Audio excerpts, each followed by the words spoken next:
for. Another day is almost here. Until the day at least you will say it's like the end of time. When I know it come to me, I do believe it can be real. Until the day at least you will say it's like the end. Hey, no, it could be so true, and it could be so full, but to everyone they want to say that they could be a superhero, be another woman, be a powerful man, anything they want to play. Hello everyone, this is your host of Vamo Radio, Vanessa Morgan, bringing you the top entertainment and live celebrity interviews. I'm here today with actress, comedian, and model Eugenia Kuzmina. Hi Eugenia, how are you? Hi Vanessa, so happy to be here with you. And yeah, happy weekend. Happy weekend. So Eugenia, I know you grew up in post-Soviet Russia.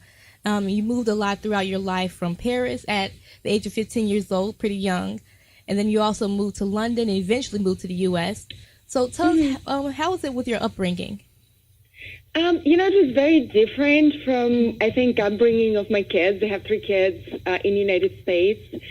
So we grew up in post-Soviet Russia, and it was time when, it was food lines. So my mom basically, she couldn't work. She had to wait in lines for, to get us clothes and everything else. So it taught me a lot of gratitude and just, being really happy about small things. And, it taught me a lot of things.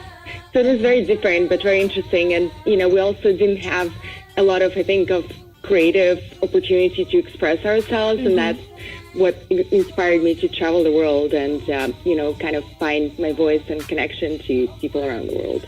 Oh, definitely. Now, Eugenia, tell me, what was your experience of the modeling business? And is there any kind of advice that you could give to an aspiring model? It's a very interesting business. I think nowadays it's changing so much. I'm really happy to see that there's a lot of diversity, especially in the U.S., and, to be a model, I think you can be any, shape, size, and also age. Like it's changing and to open a lot of doors just, for people to be an inspiration to others. But when I started, it was still kind of old-fashioned, and it was interesting business. I started in Paris. When I was 15, I was really lucky because a woman, who had an agency, Natalie Models, she took me under and, kind of protected me in the business. And I started working with Yves Saint Laurent and other designers, and it was incredible to work with such, inspiring artists and kind of learn a lot of things from them. Oh, awesome. So, Eugenia, tell us about your acting. Was this something that you always wanted to do? I never dreamt about it because in Russia, we didn't quite have the industry or a lot of opportunities. In Soviet Union, I think it was more kind of a propaganda cinema. So there was not a lot of creative opportunities for anybody to do that kind of work. And I was lucky enough to pursue modeling. I did a little bit of comedy in Russia, actually. When I was a child, I was lucky to be part of Eurolash, which is a Russian kind of version of SNL, which involves kids. So yeah, it was an interesting experience, but I didn't pursue it as a career, and it kind of just fell on me after I had my kids, and my husband was a producer. He runs a studio now, but I moved to Los Angeles, and just being around all the creative people, it's something that I fell into, but I never dreamt about it. I know a lot of actors that I meet, they dreamt about it since they were kids, so it's very interesting. Very, definitely. So Eugenia, how did you decide to pursue acting? I got an opportunity after I had my kids to be part of this movie with Elle Fanning, which was called Likeness, and Rodrigo Prieto, who was directing it, he is an amazing cinematographer who did work for such films as Babel, Wolf of Wall Street. He wanted to direct a film about, image for the girls, how their self-image can be, distraught or things like that. And he wanted to cast a few models along Elle Fanning, and I auditioned for that from my modeling agency, and I got a part, and it was very interesting because modeling business and acting business is very different, so I think a lot of times people say, like, models can act, but it's a very different set of skills. So I figured out, it was very interesting because it was not about the outside, but more about expressing something emotionally, and it's about psychology and things like that. So I just felt like it was something that I want to pursue to kind of grow as a person. And also, I think it's a little bit more of a stable job. I know it sounds strange, but as a model, you really never know. Every day can be, on a different, like, in a different city, in a different country. But if you're doing a film, at least you have a commitment for a few days in one place. So I felt after having kids, that was something a little bit more stable. Definitely. Now, you mentioned your kids. So you have 3 kids, one stepson, one son, and one daughter. So what is it like to be a working mom? I think there's still a lot of work to be done about equality movement and equal pay for women. That's one of the things, if you want to pursue a career, of course, it's kind of challenging, I think, for any woman to do all these jobs. But I think it's changing a lot, and I'm really grateful that, I have my husband who is very encouraging for me to pursue my career. I do a lot of comedy shows now, which, I have to do at night, and then we have kids in the morning. So you just have to be really organized and know your priorities and values. I think it is still challenging for a lot of single moms. I have a lot of friends, but I think it's really important to have communication and support system. And that's why, I started the blog Muddled Mum, and working on a book to just kind of connect to other mothers and talk about parenting and support system. Yeah, so tell me a little bit more about the blog. It's called modelmom.tv. Tell me a little more about that. When I became a mom, I really was struggling to find a support system because, and maybe it also comes from self-judgment, as a mom, like you want to, of course you want the best for your kids, and, there's a certain expectation of perfection, and especially, when the kids are in school, there's so much to do. So I really struggled to combine my work, for modeling and acting with a schedule and, not being everywhere at the same time. Right. And that's why I felt like I didn't know who I can talk to. A lot of my friends who are models, they wouldn't understand, why I couldn't be at a certain event or, kind of pursue my career like I used to. And then a lot of mothers, like I felt, I was trying still to work and I didn't know, how to connect. So that's why I started a blog, and, I decided to contact and connect to other mothers who were going through the same thing. And I think it's really important to have a culture where you don't shame each other, and there's no such thing as perfectionism, and you can fail, and just talk about being authentic while still having, pursuing a career, not just pursuing a job, but actually, following your dreams outside of just the role of motherhood. That's why I started that, and, we created a reality show, which I think I want to morph more into a book because it's just something that I'm more passionate about. Definitely. Now, you also work with Equal Means Equal, which you guys, if you don't know what that is actually an organization that's aspiring to make, salary no gender based. So tell us what made you join and become a part of it. It's really interesting because I met Kamala Lopez, who's a director. She's a documentary director who did the film Equal Means Equal with Patricia Arquette and a few other people who helped her produce it.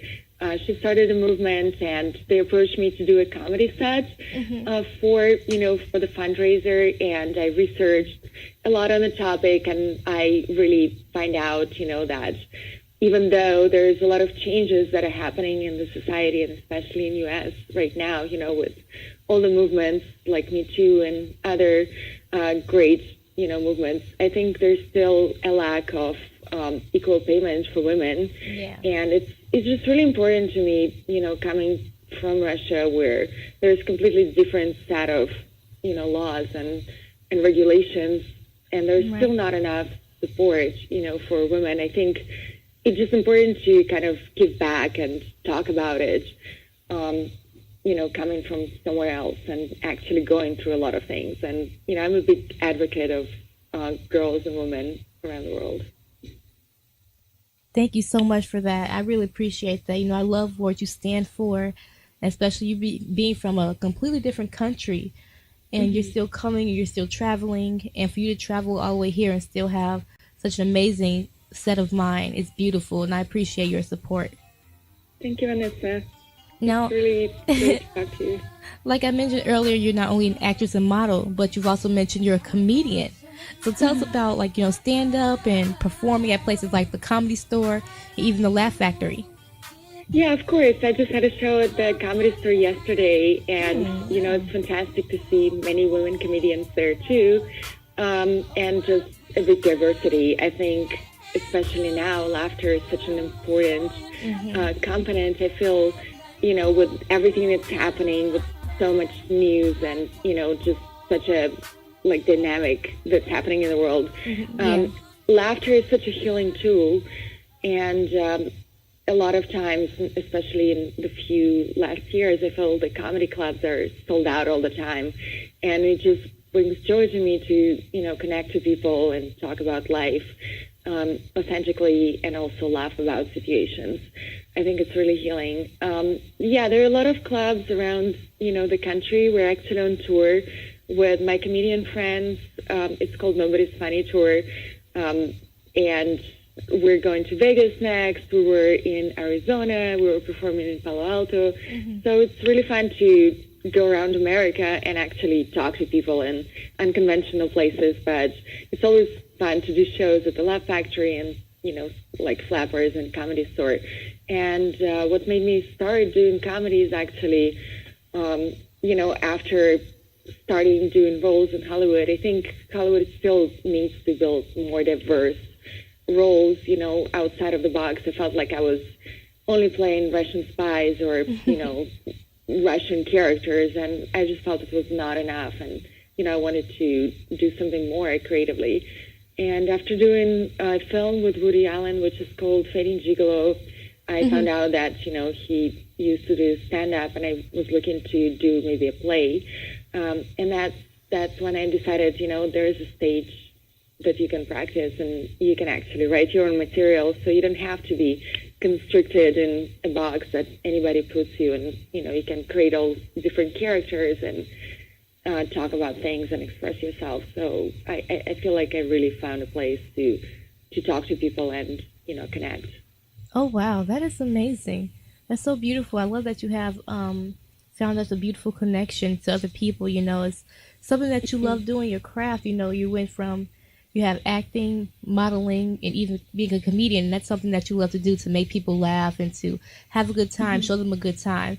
That's something really beautiful, and I appreciate that as well. Yeah, it's super fun.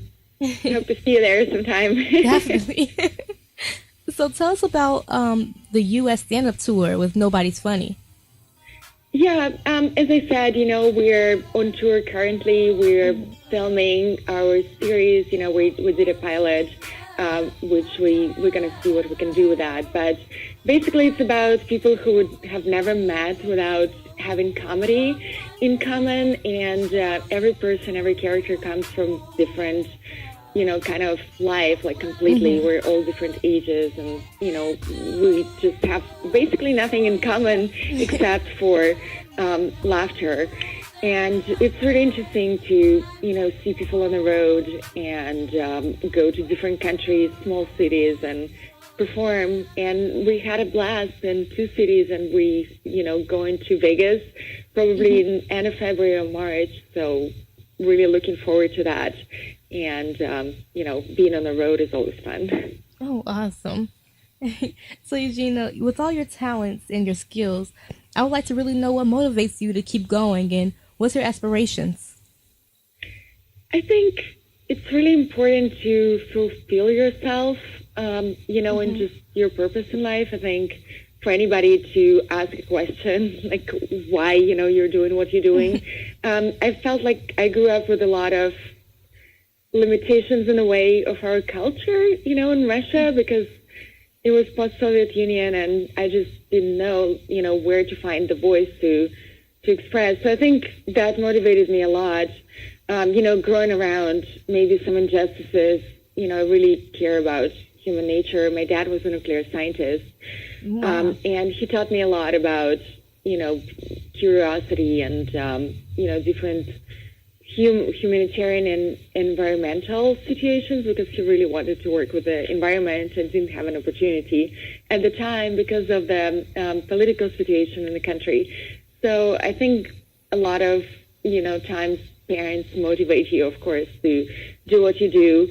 And also people around me motivate me, to pursue and change things for the better and do things that are bigger than, myself, to find causes that, I can give back and, it kind of better the life of others. So that's what's motivating me. Oh, definitely. So, Eugenia, tell me, what upcoming movie projects are you currently working on?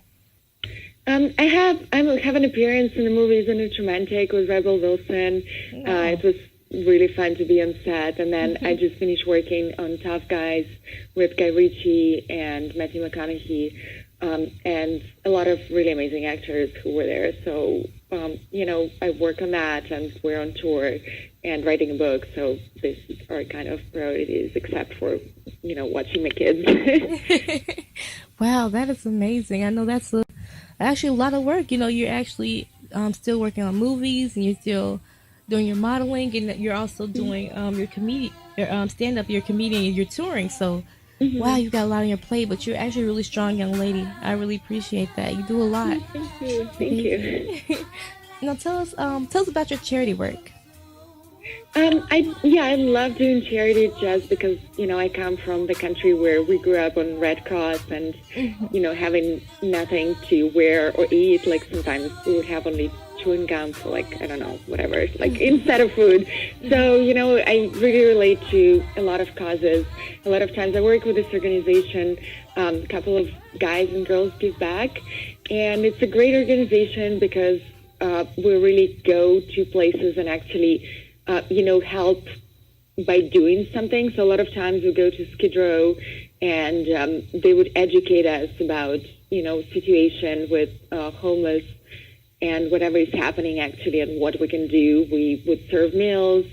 A lot of times I take my kids, if it's possible, just to educate them about helping others and how you can improve situations. Actually, I think it's really important to educate people and, about different things, and also mental health is something that is a big problem, and needs to be changed in this country. I also work a lot with animals. I volunteer at wolf shelter.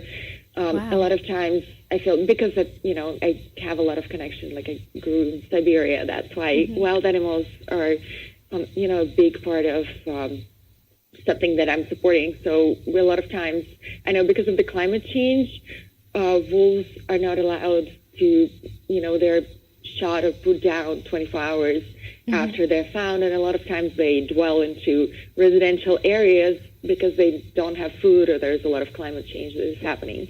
So, we go there and connect with them and, kind of get educated about the whole situation of ecosystem.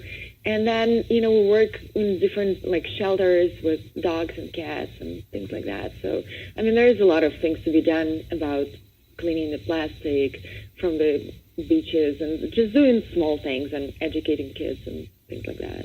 Oh, most definitely. I appreciate you actually being a helping hand and stepping up to do actually charity work. You give your time. You do so much within your time, and you also have children, and then you're actually giving the rest of your time for charity work. That's beautiful. I really like that. I wish there were more people like you. It's so important to educate the kids. I think we're responsible to leave them the planet in a way, and they're to educate them how to take care of it. Definitely. Now, Eugenia, is there anything you'd like to wish or share with our listeners for 2019? I just wish everybody to, be authentic and pursue their dreams, and no matter what, speak out. And I think it's a great year. There's a lot of things that are happening, in different cultures, and really, looking forward to finding all the new voices and helping out in any way. Oh, awesome. And Eugenia, if I could ask you one more question, where can we find out more information about you, and where can we find you on social media? Yeah, sure. I know these days you can definitely connect on social media, which, I love. It's a great channel to communicate. You can find me at Eugenia Kuzmina, on Twitter and on Instagram and, YouTube and other places. So definitely just, if you Google the name, you can find it out and we can connect. Definitely. You guys, this has just been an interview with Eugenia Kuzmina. And you can listen to this interview again by visiting vamo-radio.com. And don't forget to like and subscribe. Thank you so much, Eugenia. I love doing this interview with you. You're such an amazing person. Thank you, Vanessa. So happy to talk to you and wishing a beautiful weekend.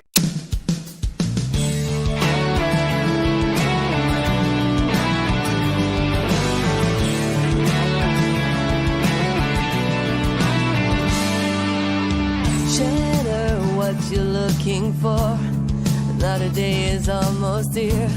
Until the day at least you will say it's like the end of time. When I know it come to me, I do believe it can